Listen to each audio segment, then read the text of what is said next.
What's up, everybody? Happy Turtle Tuesday. I am excited you are all here because we have a great guest.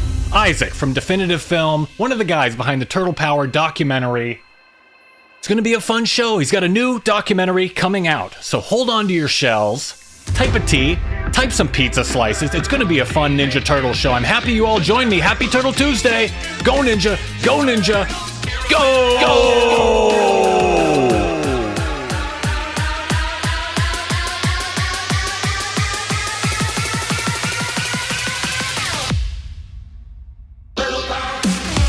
Welcome to my Ninja Turtles channel. It is 9 p.m. in the Big Apple, and this is the Ninja Turtles Show. Cowabunga! Your weekly live stream every Turtle Tuesday, covering Ninja Turtles news, toys, cartoons, comics, whatever we want. Pizza heaven! Whatever the shell we want, more specifically, and I'm happy you all have joined me for this weekly live stream. Should be fun. We got a great guest tonight, Isaac from Definitive Films, one of the guys behind the Turtle Power documentary. He's back. They're back with a new documentary, a follow-up, TMNT, Evolution, Mutation, and Reboot. And I'm out of breath. I'm jazzed up. Thank you all for joining me. On this installment of the Ninja Turtle Show, make sure to slash the like button. Attack the like button here on YouTube. Leave a comment, subscribe if you don't already, and go subscribe over on Rumble as well. And make sure to follow on Twitter at my TMNT channel. I've been tweeting it up over on Twitter at my TMNT channel. I've got my headphones cranking tonight. I'm deaf. I needed a mulligan on that intro. Sometimes it just doesn't turn out right, and tonight is a special night, so I wanted to make sure I got a good intro in. That first intro didn't sit well with me, so I needed to get in there and redo it. It's a special night. I should put my suit on. I've got my suit on. What's going on, everybody? Misa Ori, JR24, Yamaleth, Joe Curious, Gen X Catholic. What is up, everybody? Daniel, Tato Ruzu, Tom, what is up, everybody? King Laffy, I had to time you out. You can't use the inappropriate language there in the chat. No slurs like that. The only towers we can do here is the Ninja Tower, of course. What's up, David Boy? How's it going, everybody? Happy Turtle Tuesday. Let's get right to it. Let's get right to the show and see if Isaac is there. I'm a little behind. Hopefully Isaac is there. There's Isaac. Hello, Isaac. Can you hear me? Am I coming through okay? You are coming through loud and clear. I'm sorry for my delay. I'm here now. No worries. I was late. Thank you for joining me. I appreciate it. No problem. I was putting kids to bed like a dad does. Oh, good. I'm sorry to take you away from that. We could have met later if you'd like. I'm sorry about that. No, I literally said to my kid, "Listen, Dad's got to work. You got to go to sleep by yourself, buddy." And I just ran away from his clutches, crying. No, he didn't cry. He was fine. He was like, "Yeah, cool, Dad. Good night." Ah, nice. Well, thank you for joining me. I appreciate it. You can see my little character on the screen, okay? Yeah. I didn't even realize that I should have maybe cleaned my office slightly better. I'm like sitting in the junk corner in the back of the studio. Oh, no, you look good. You look like a busy guy with a lot of projects going on, a lot of information. 15 years of Ninja Turtle information crammed in there. And there's turtles everywhere. There's turtles on my desk from different eras. This isn't even staged. They're just literally just piled here. Like, look at this. Like that's a rare one right there. Like next Mutation. Very nice. Yeah. Oh, look, I even have the new one in the pack. Like this is insane. Like, how many of these things do I have just laying here on my desk? This is the last one. There we go. Very nice. Yeah. You're a true Turtles fan. No one is questioning that. You've been a Turtles fan for decades, and you put out the Turtle Power documentary over a decade ago. It's crazy. It's been so long. It's a wonderful documentary, in case anybody doesn't know. Turtle Power, the definitive history, and you guys are back for a sequel. I don't think we ever went away. Never went away. we've been, yeah, it's hard to believe, I guess it's by, the lack of hair is any indication that I've run out of it. And, we've been working on this for 15 years. I think we've been working with the franchise because the first doc took about, 5 years to get out, and it came out 10 years ago. So it's wild. It's really been something. It's a long tour. Oh, nice. Well, I just pulled up the picture on screen of the old, the first documentary. Is that coming through on the screen? Yeah, there it is. Yeah, that's the cover that Paramount did.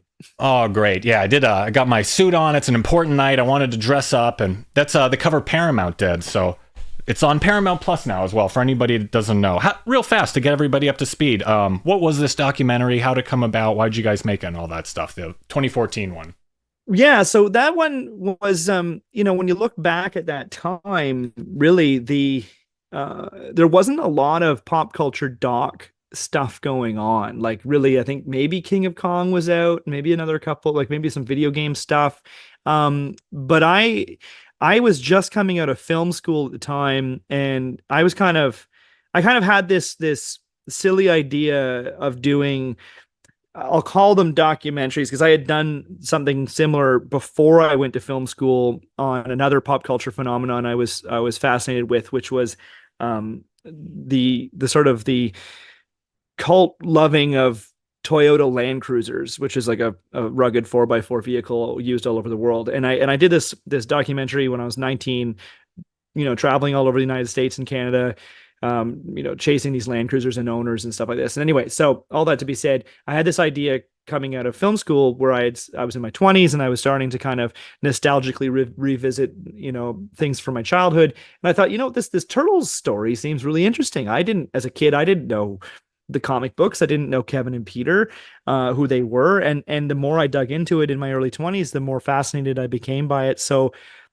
in this vein of being a film student and a film grad at the time, and a cinematographer, and somebody who wanted to tell these stories. I didn't really have the intention of being a documentary filmmaker or a journalist by any means, but I wanted to make movies and movies, and I did do that, but eventually, but I went to these two guys. We were shooting music videos and stuff together, and they were 20 years older than me, and I said, let's do a documentary about the Turtles, and they kind of hummed and hawed about it, and we thought, basically, Mark Hussey and Randall Lobb, my business partners, they were kind of listening to a lot of the early kind of podcasts and stuff at the time, because podcasts were pretty new. And there was this sort of notion that if you can find like 1,000 people, like 1,000 fans of something, then you can do something. So we figured, it's got to be at least 1,000 Turtle fans out there.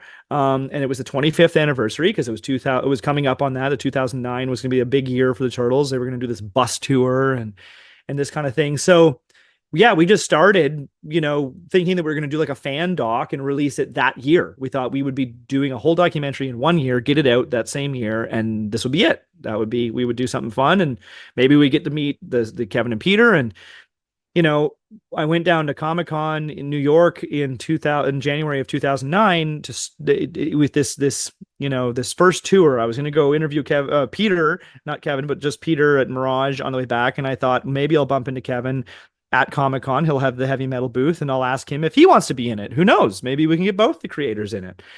And sure enough, Kevin was like, yeah, I can do that. And Nice. and that was February, February of 2009. And by March, actually, there's a photo right here. I'm gonna take it off my wall.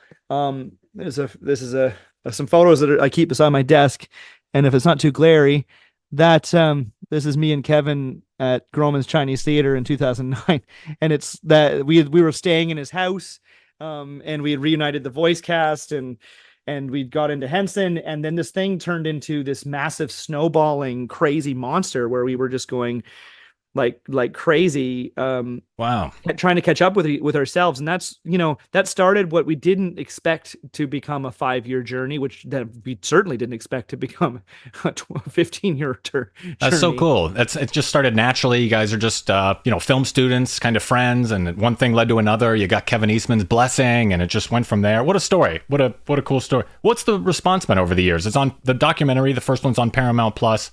Is there anything comparable to this? It seems like it's just been a positive response over the years. I mean, that's the thing, is that from our perspective, I mean, we're just three independent filmmakers from a very small town in rural Ontario, Canada. Like we're kind of very quietly these three guys that broke, the rules and went against the odds, because not only did we have the wild success of getting access to this world, and we are nice guys, we try to do a good job. I mean, I was very green, I was very early in my career, and and so we had this amazing success in getting this content and kind of setting a trailblazing kind of path and how to create a documentary like this. But then we also sold it directly to Paramount because Paramount was releasing the Michael Bay movie at that time, and there was a little bit of PR, fumbles there when, Michael Bay started saying they were aliens and stuff. So I think Paramount sort of said, we better pick this thing up and use that to help say to the fans we care, right? And that made sense for them and for us. And quite frankly, in terms of success, I mean, I don't think another doc from Canada, certainly, and not many other docs have really done that kind of success. So when it came out, I think a lot of people were surprised. I mean, a lot of people didn't even realize that it was an independent thing made by three guys and, from the middle of nowhere. They just thought, oh, it came out under Paramount. That must be why it's good. So we found over the years that people really love and respect it, which we really appreciate and is awesome. And of course, then the landscape very much changed. I mean, there's a lot of other docs out there now, and there's a lot of different ways of doing things. But we kind of went on with other properties and with Turtles, continuing to do our thing, which is to elevate and respect the brand and elevate its history and do as much as we can to dive deep into it. Wow, that's so interesting. That's amazing. And now you're back with the sequel. You have more footage. 15 years, it's 40 years of history and stuff. You guys are ready for a sequel. You have like 4 hours of stuff. And the streamers were not necessarily interested in the sequel. So you've moved away from them and now you're going the Kickstarter route. Well, quite frankly, I don't know how much of it is 100% that the streamers weren't interested in it so much as they are interested in almost nothing. Because I think that the streamers, I think the streaming as a system of consuming media is in a lot of trouble. I think that we're seeing things across the board. We kind of ended up in a system where big streaming company wanted to monopolize the world of streaming and created built-in Achilles heels, or it's basically just a glass castle that's smashing to the ground. And the consumer is suffering, and the workers are suffering. The filmmakers don't get to make as much or make a living. It's a big mess. So anyway, nobody's buying anything right now. So for it being the 40th anniversary and the fact that we've had, basically what happened is when we finished the first documentary, we handed it in to Paramount, and the day that we handed it in so happened to align with the date that Kevin and Peter had decided to sign together at Rochester, New York, again and actually do something together for the first time in 20 years. I can't say that we had a direct hand in bringing them magically back together for that event, but we had been working with them for 5 years at the time. We had always, suggested to them, it would be great if you guys, did something together, and they on their own, they communicated with each other over those years and decided, let's do this. Now that's a perfect photo right there. So that photo is what I'm going to get to, because it's like this. We had handed in the film. We knew we couldn't add any more content to it because it goes through what's called quality control, or QC. And so as it's going through quality control to make sure that we didn't have any, dropped frames or some sort of, bad cut or bad edit, we had driven down to Rochester to film their signing together. Now that was very close. They did a second day of signing at Shellback, and that was very close to where they're standing in that photo there. So this is I think it's like May 2014. It's like the beginning of 2014. And there's this realization that we were very close to Dover, New Hampshire, where they invented the Turtles in 1983, in this little house. Now the house was gone. We had gone there the day before and filmed the empty lot. And it came up in conversation that, we're really close to this place. So they said, let's go down there. So we all stayed over another night. We drove down to Dover, and I put microphones on them, and I said, listen, we can't put any more content into the film. We're not really allowed, but just go walk around and I'll record you guys from across the street or whatever, and we'll just get it for posterity. And they walked around together for like over an hour. And Pete says this line in there. He goes, I realized that I haven't been in your company for more than 2 years I haven't been in your company for more than 2 minutes for the past 20 years. Mm-hmm. And that footage that you see right there, um, is it's a pretty amazing moment because the two of them spent this hour walking around reminiscing and remembering together. And this is where the kitchen would have been where we invented Shredder, and this is where you sat, and this is where I sat, and what about this, and what about that? And it was this amazing moment, and we couldn't put anything in the film. In fact, if some of you have watched all the way to the end of the credits of the first Turtle Power, you'll see them walking away from this property, and the old house kind of ghosts into the background. That was um our little Easter egg moment. So we had this footage and we're like, well, what do we do with it? And we had some people that were disappointed with the fact that the first documentary didn't cover their favorite iterations or whatever. But I mean, we only have 90 minutes and we wanted to cram in as much as we could about the first movie, right? Or things that were really exciting, or things that we discovered for that documentary that no Turtle fan could possibly know about, like the origins of the toy and cartoon line and that kind of thing. So we didn't have room in there. So we thought, well, why don't we just keep shooting? I mean, Nickelodeon finally opened their doors. They were going to buy the second documentary. We really focused at that time on Ciro's show and got, full access inside every aspect of that and the early development of Rise. And we had this recap with Kevin and Peter. So we said, okay, let's make a second film. And that was a development over several years, and things happen in distribution. So Nickelodeon's, people at Nickelodeon come and go, and things change, and they didn't buy it, and that's fine. It wasn't a bad thing or anything like that. It's just things change. And so after these many years, we're like, you know what?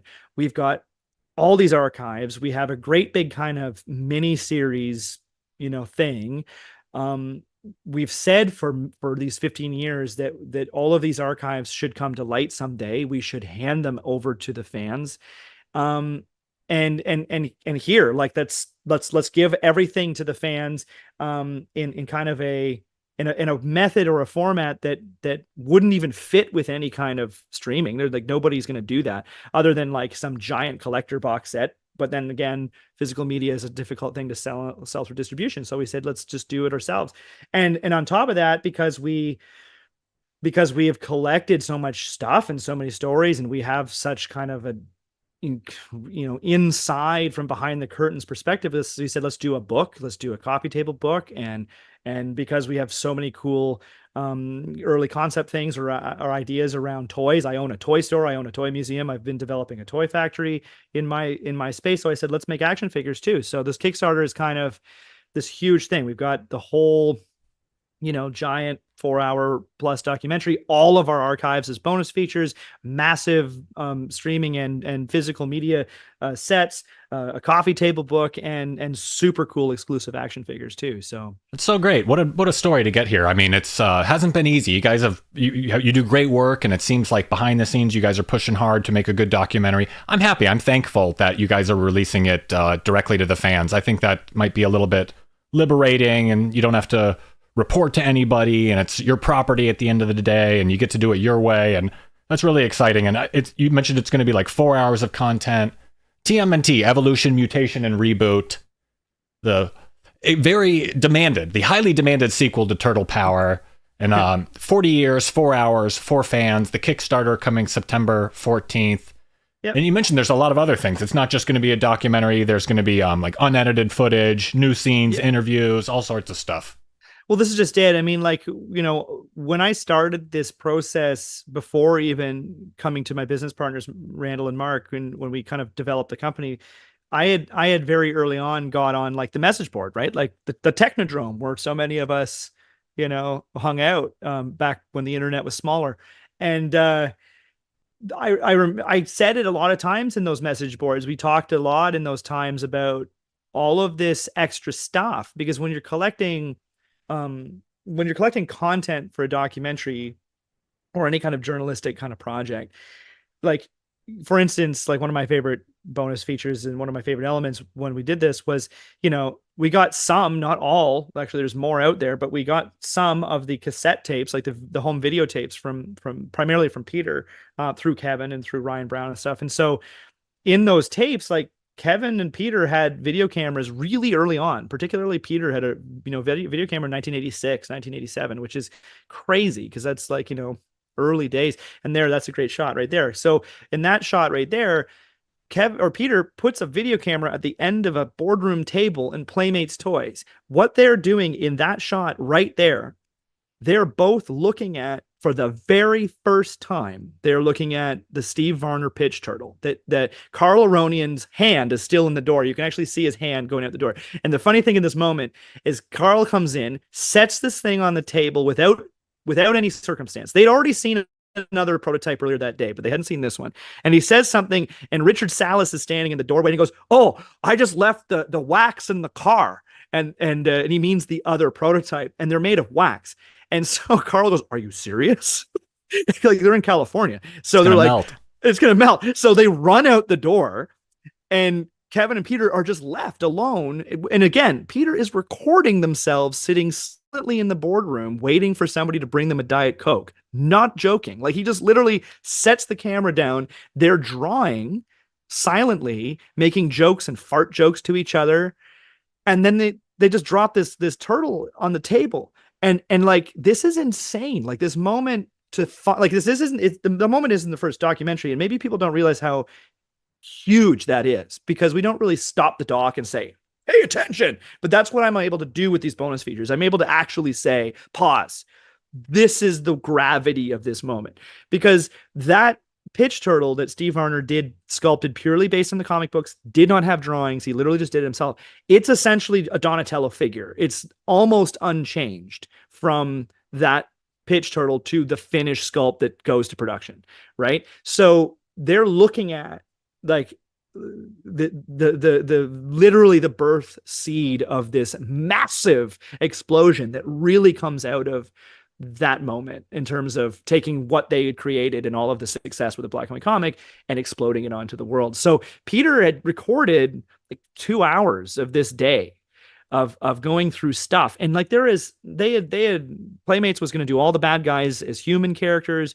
They were going to be like, all these like weird dudes from New York and everything. And when I stumbled across this footage, when it came out of Kevin's vault, like, nobody knew that. Nobody in the turtle world knew that there was this whole alternate universe. There was going to be a face in the wall of the sewer, and then it was going to become a sludge monster, and that face was going to convene with Splinter, and it was going to be like a godlike, super spirit that was in the walls that Splinter could bring bad guys for judgment to it. So the decisions being made in that boardroom in January 1987 dictated what was going to be written in the cartoon, what the toy line was going to look like, and eventually what the franchise would become. So had they chosen a different path, we might not be sitting here talking about this today. It might have been just another thing that just flashed in the pan and went away, because Playmates was convinced they're going to do all the bad guys as humans.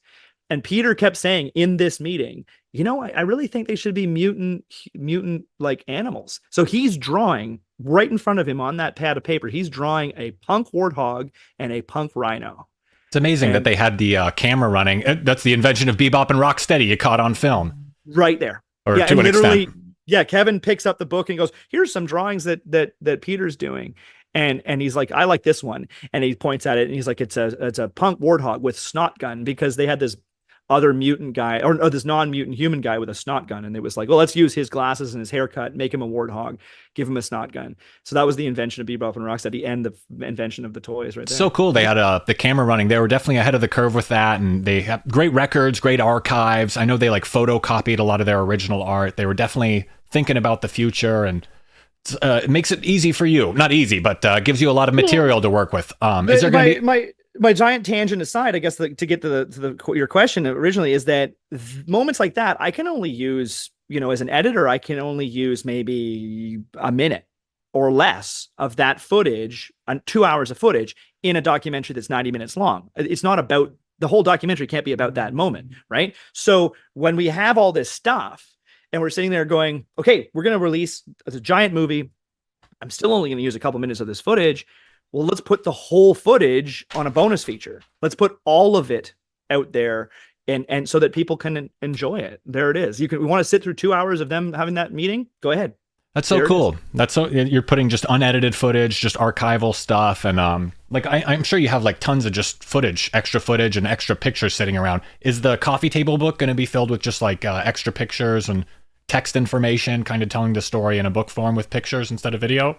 Totally, yeah. I mean, it's our opportunity to kind of go even deeper than you can go in a film, by pulling on those anecdotes of essentially the second film explores the entire franchise again up until a certain point, um, through the lens of mutation, right? Like each iteration is a mutation on the other. How do the iterations morph from one to the other? What happens when a new creative person brings in up an idea, and Kevin and Peter allow that breathing room. Let's experiment here. Let's experiment there. What works, what doesn't. So the book will be a further exploration of that history from our unique perspective within, the context of all the interviews we've collected, all of the content we've collected, images from camera, images that we've scanned, and this is again the only place that this is going to be available. It's not going to be in stores. This is just it. It's amazing. You guys are the real deal. If anyone out there is questioning their prowess and fandom, their levels of fandom, it's insane. It's really great stuff. So Jay, sorry to cut you off. JRR24 here. Sounds like the Playmates pitch, sort of, it's over white. They tried to copy Mattel Masters Universe. Funny thing, in that pitch moment, in that right before, right after Carl Aronian drops that little character there, he's sitting there going, it's 80. So remember, this is January 87. He's like, okay, listen, Masters of the Universe just died. That's it. It's over. So like that year, that moment, that was the end of, it was already on its way down. But yeah, he's telling them in the moments, the toy guys are feeding back to Kevin and Peter. This is what to expect. You're gonna maybe only get 3 years out of this if you're lucky. 1 in 10 properties are successful if you're lucky. I mean, little did they know, they're gonna be there for 40 years. It's amazing. Yeah. All caught on film as well. A lot of history. You've done a really good job collecting this stuff and archiving it. And I really liked the first documentary. I know a lot of people did. I'm very excited for the follow-up. You guys have been sharpening your skills for 10 years. And even since last time I spoke with you last year, it sounds like you guys have refined the idea even more. And I'm really excited for it. Can't wait. So just a few weeks away till you guys launch the Kickstarter. And of course, there's going to be tons of interviews. There's tons of interviews in the first Turtle Power, and I imagine there's even more now. Any fun behind the scenes stories meeting with anyone? Anybody? Did you have did someone have like a giant house and you didn't expect it? Truth is, I mean, what's up on screen there, that's only a few. There's probably I don't know, 90, maybe more. There's 2 or 3 faces on that page. There are people who aren't with us anymore. Like Fred Wolf is gone, James Avery's gone. Like some of these people are gone, and so it's crazy to look at that and go, like, there's time, that we're able to, and luck that we were able to grab these people. And there's interviews grabbed at cons. There's interviews in there that are done during COVID on Zoom. They're not pretty, some of them, but you go and you get them, and you try to catch what you can. I mean, I don't know if I could pick any one story because there's so many, and I mean, we've shot so many docs over the years, and they're all special. And every time when you say house, the funny thing about that is the fact that, like I said, I walked up to Kevin in February 2009 at New York Comic-Con, and we're like, we're going to come out to LA next, in March, and we're going to start shooting. And we had just gotten a hold of some of the voice cast, and let's do a reunion with the voice cast. They hadn't seen each other in many years, and they weren't doing signings and stuff yet. And so we didn't have a place to stay. We didn't have any money. We were doing this. We've done this for 15 years, out of our pockets. And so, Kevin was selling a house on Mulholland Drive, across the road from like Gwen Stefani in like a gated neighborhood, like the house that Alex Van Halen built. And so we got to live in it for like 10 days while we were shooting because we had nowhere to go. So he's like, here, here's nice. The keys to this house. No furniture though, no beds, no chairs. We had to go and sit in the car if we wanted to sit down. But we got some air mattresses from Walmart and lived on the side of the mountain. I mean, that was like, the thing of that is, you're so spoiled, and little did we know it was going to be 5 years before we released that film, but you're standing in that house in that moment going, what a way to start, because it'll never be this good again. Like, it'll never be this cool. Who's ever going to believe this story? It's amazing. What a fun group of people to talk to. All those, I'm sure you have interesting stories, chatting with all of them, stuff that didn't end up in the documentary, stuff just, off the cuff remarks, just chatting. Making small talk is even probably interesting with these people. Do you find the Turtles' history is less interest? The Turtles' history is less interesting after the Turtles were sold to Nickelodeon. Is the Mirage Studios stuff, is there something more organic there, the original spark? I actually, no, I wouldn't say it's any I mean, some of the most interesting stuff we've dove into. I mean, it's all interesting. It's all interesting for different reasons. Mm-hmm. I mean, to me, I'm always fascinated by the origins of things, and uncovering like a detective, you're like picking through the pages and documents, and who really invented this character, and how did this character come to be, and dispelling myths and rumors and this kind of thing. But after the torch was passed over, I mean, Ciro's show is fascinating, because I mean, you're basically looking at both him as a auteur and the entire army of artists who are all essentially fans that grew up with the franchise, and then are doing a massive work of fan art professionally, so as canon. So like that was a really interesting thing, because it's a whole new mutation. It's a whole new perspective to go, what happens when the kid who grew up with the comic book for the first time, and what that meant, and that he grows up and becomes an incredibly talented animator, and how that person's interpretation of not only the Turtles, but I can never do his quote justice, but Ciro actually says this in the documentary. He talks about how Turtles are like basically part of synonymous and of pop culture. They consume pop culture. They are built from pop culture. They are obviously an amalgamation of the pop culture comics that Kevin and Peter, and the TV shows that Kevin and Peter were consuming at the time. They become pop culture, and then as characters, they consume pop culture to learn about the human world through the refuse in the sewer. So I can never do it justice, but it's, diving into it from that perspective through Ciro's lens was absolutely fascinating. So cool. Yeah, they're part of pop culture. They contribute to it and they feed on it. It's this symbiotic relationship. It's interesting to see how the Turtles have changed over the years, the people that grew up with it and then got to produce their own version. How do you feel about some of the stuff that's been happening in modern Turtles? I know they added a girl turtle in the comics. Very controversial, girl turtle. Peter Laird wouldn't have liked that. Peter Laird would have said no way. But, female Casey Jones, female Bishop. How do you feel about some of these new modern changes? I mean, I think that it's just one of those things where Turtles is... it's the pun intended evergreen franchise that never goes away, and as it mutates, it reflects the time, it experiments. I mean, they did a girl turtle in the 90s. I mean, big deal, and yeah, it caused a big deal, I should say. It was a big thorn in the side, and it hurt people's feelings. But at the end of the day, it's a property that you can literally do anything with it, and they have, and they will, and it does not delete what you had before, whether you like it or not. And I mean, there's iterations that all of us are going to like better than others. And to be honest with you, I haven't been able to keep up with the latest comic books, not because I don't want to, it's just because I have 3 kids. Like I don't have time to brush my teeth twice a day. That's disgusting. But anyway, you've become Master Splinter. You're the grown up now. You're the dad. You're keeping everyone in line. I will eventually catch up with it again. But yeah, I mean, the truth is that, yeah, I mean, whether I like it or not, it doesn't matter. It's the way it's always going to change. It's always going to mutate. Nice. Yeah. They're trying new stuff. Sometimes it works. Sometimes it works better than others, but yeah, it's good. They're trying new stuff. And you guys are even going to be making Kevin and Peter action figures. So you're trying new stuff as well. It's important to get out there, make some figure, beat NECA to the punch. Sorry, NECA and Playmates. We're stealing your guys and we're making the toys on our own. I'll be totally honest with you, man. We're not a big toy company. We're not fast on our feet, like with everything.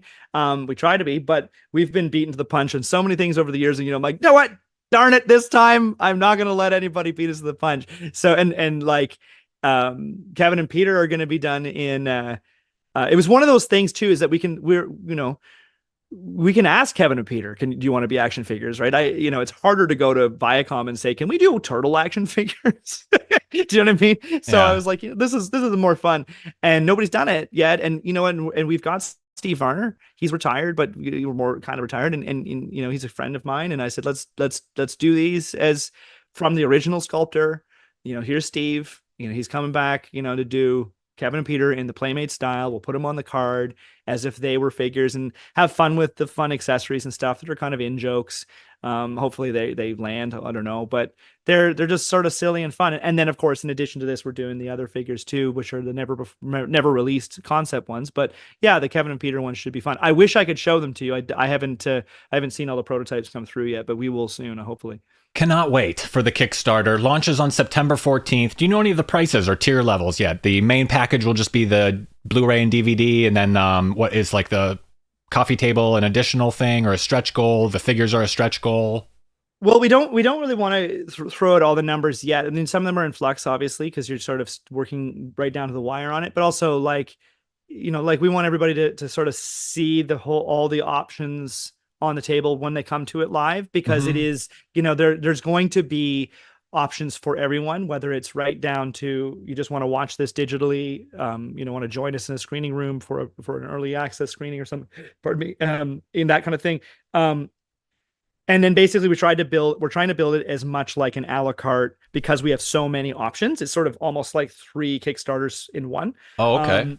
Right. So because we have the movie and its excess and its bonus features, the book and the different action figures and their stretch goals. There are stretch goals in here. Like if we do enough action figures, we'll do more of them. We'll do different bad guys. We're going to maybe add other little mini docs if we get to a certain point with the overall campaign. And that's why really, I mean, quite frankly, this is the only time anybody's going to be able to access any of this stuff. In terms of getting your hands on the book or getting your hands on the figures or getting hands on the collector's sets. This is the only place it's going to be. We're only going to do this once. And we've been working on this for 15 years. Like this is a lot of time and effort that we've put on it. So we want it to be as big as we can make it so that everybody can enjoy it. And the more people that get on board, the bigger we can make it. We can go out and shoot more stuff. We can add more stuff. The book gets bigger. Everything gets bigger and better. The more we just turn those funds right back into making better stuff. So, I mean, literally we're making these action figures here in our shop in Canada. They're not going overseas. We're making them here. So, when people go, where does my dollar go? It's literally going into the manufacturing process. It's not just going to pay a factory somewhere else. So this is going to be expensive, for us to do. So, so at the end of the day, we want to make this because we love it. We've been part of it for so long that we want to, pay it respect and hand it over to the fans and say, here you go. Like you can enjoy it. That's so cool. I wish we can add the first doc to it, but we don't have those rights. So no, I completely understand. You guys are doing everything you can, and the first doc is still out there. It's available if you want it. So everybody out there, do you have any questions for Isaac? Anybody with any questions out there, send them on in. And I want to let everybody know there's a link to the Kickstarter in the description. There's a link to their YouTube video promoting the Kickstarter. And I can't wait 2-3 weeks away, September 14th. You're going to London. Are you going to be in London to launch it? Or Kevin's going to be in London? Yeah. So basically the funny thing about London is that a lot of people will go London, England. No, London, Ontario, in Canada, not that far away. I was born there actually. But no, we just live up the road from there. So it's Kevin's only Canadian stop. So, we had the date kind of end of August, and then we had a few things that were coming up and we wanted to sort of move the date around. So we said, you know what, let's push it back just a couple of weeks and we'll land it on the London Comic-Con, our home turf. And Kevin's going to be there, and there's a bit of a turtle celebration going on. So we said, hey, let's just be part of that. So yeah, we'll be there on the 14th. With actually some cool stuff. We actually have some artifacts there at a booth, and we have a panel. We'll be showing some exclusive footage from the doc. If anybody is in striking distance, Southern Ontario. If you're in Michigan, it's not that far. It's literally like 2 hours. So it's very nice, pretty close. So the border. So I know that Canada seems like a faraway place on another side of the world. It's really not. We're like right here. Yeah, London, Canada. I thought it was London, England. I only saw London one time. I assumed it was London, England. Like Paris, Texas, or something. I fell right for it. I would have fallen right for it if you were speaking with a British accent. I would have been excited. But no, it's all just boring old London, Ontario. No, that's cool. Well, I'm wishing you guys a lot of luck. How long is the campaign going to be live for? When it's live, do you want to come back on the show? I'd love to promote it when it's live. I don't know how. I don't want to take up a lot of your time. Oh, gee, no, I can jump back on anytime. We can talk more as we go, and then we can talk, more about what's being promoted at the time. Yeah, and like you mentioned, there's a pre-launch page, and actually, if you go to the pre-launch page, there's a bunch of videos there that will kind of break down each of the major kind of the nuts and bolts of what's coming. And there's some really cool sneak peeks in there if you actually look at those videos. Yeah, so when we're live, I believe we're going 30 days, so I think it's like it's Well, maybe towards the end you can come back maybe in October sometime. That'd be great. Is it going to be a global thing or is it USA only? Or I guess you're in Canada, so it's global, right? Oh yeah, we're always global. Yeah, for sure. Oh, nice. We might have a European fan, a Spanish fan that's going to be interested. So really nice. I recommend everyone go follow the Kickstarter, get notified upon launch, make sure to set a bookmark, set a reminder for this. And I'm sure I'll be promoting it more and hopefully we can get you back on. And I really appreciate your time. Yeah, man. No problem at any time. And the truth is, I mean, you have to remember that, if you go into pre-launch, Kickstarter's changed so much in the last few years. So if you go to pre-launch, get your name on that notify me at launch, because then Kickstarter will send you an email directly when it goes live. So just hit that up and you're good. Oh, great. Well, thank you again for speaking with me. We spoke about a year ago. I wish I could say I've improved as an interviewer over the past year, but I'm exactly where I was. I like your format. Your format's rad. And no, you're good. You're good. This is great. Oh, thank you so much. I appreciate your time and hard work with the documentaries. They're very good and informative. And, you have an open invitation to come back whenever. You're welcome back anytime to promote whatever you want or just hang. So I really appreciate your time, Isaac. And I recommend everyone go check out the Kickstarter. Thanks, man. I really appreciate it. And all the best. And we'll be on here again soon. You're the man. Have a great night. Thank you, Isaac. You too. Bye-bye. Wow. That was a great conversation. What a great guy. What a knowledgeable guy. Let's get a round of applause for Isaac. What a guy. Round of applause. TMNT historian. He is the real deal. Ah, what a show. Always nice to talk to him. He is a wealth of information. 40 minutes does not ever feel like enough. I could speak to him for hours. And they're putting out a 4-hour documentary. Wow. Now that's the end of the show. It's tea time. Ah, now we can relax. Ah, what a guy. What a king. T for Isaac. We're typing a T for turtles and a T for thank you to Isaac. That 40 minutes just runs out of time. It's like I have so many more questions I didn't get to. And he's such a knowledgeable guy. I could speak to him for 40 minutes just about 1992 or something, the Archie comics for... That's it. I could speak to him with just about one topic for 40 minutes. It's tough trying to compress 40 years of Turtles history into a 40-minute conversation. But, Kickstarter launching soon, September 14th. Let me get my tea and my pizza out on the table here. Ah, tea and pizza. Had some technical issues earlier, but that's okay. Had to time a guy out before we started. But that's okay. It's another Turtle Tuesday. Thank you all for joining me. Misa Ori, Esley, Joe Curious, Doom Guy, JR24, Red, Tato Ruzu. Thank you all for joining me. Mark Reed. Very nice. David Two Draw. What a show. Jay Headley. Tyron. Well, hope you guys are all doing well. A lot to look forward to. That thing launches on September 14th. There's a link in the description. JR24. I'm glad he commented on my Masters of the Universe pick. Yeah, that's nice. I wanted to take more questions from you guys. It's tough because I write out like 30 minutes worth of questions and I'm jealous. I want to ask all the questions myself, but I got to get better about letting you guys ask questions and pitching you guys for questions and all that stuff. What can I say? I'm selfish. I'm sorry. The guy's a legend and I'm happy to talk to him. I'm like a total fanboy in front of him. You remember when you did that documentary 10 years ago? You remember when you did Turtle Power? It was so good. You remember Turtle Power was so good. Remember that? Totally become like the goofy fan, but what a nice guy. Isaac's a super nice guy, and they have a very high production value. He's got a great microphone, they do great work, and their promotional videos, you can tell they're good at editing, good at film stuff. These guys are no amateurs, and I'm happy that they're going direct to the fans. No middleman, no Netflix telling them what to do, no Paramount bossing them around. That's the way to do it, so... Thank you again to Isaac and all the guys at Definitive Film for putting together Turtle Power and now putting together TMNT, Evolution, Mutation, and Reboot. Kickstarter available soon. I think we've said it all. Just wanted to say thank you again, and thank you for joining me. Hope you have a nice Turtle Tuesday. Continuing our Tales of the TMNT TV show review this Saturday. New videos coming out later this week. In addition to the weekly live stream, do videos throughout the week. Turtles videos about comics, video games, TV shows, movies, and more. Make sure to slash the like button, attack the like button with a nunchuck. Leave a comment. Shout out to the replay gang. Shout out to all the lurkers out there, all the lurkers in the shadows. You guys never comment, but you watch, and I appreciate you. And I appreciate all of you for joining me live. And one last shout out to Isaac from Definitive Films. I think we've said it all. That's a Turtle Tuesday, if I've ever heard of a Turtle Tuesday. We've said it all. We've done it all. There's just one thing left to say. Cowabunga!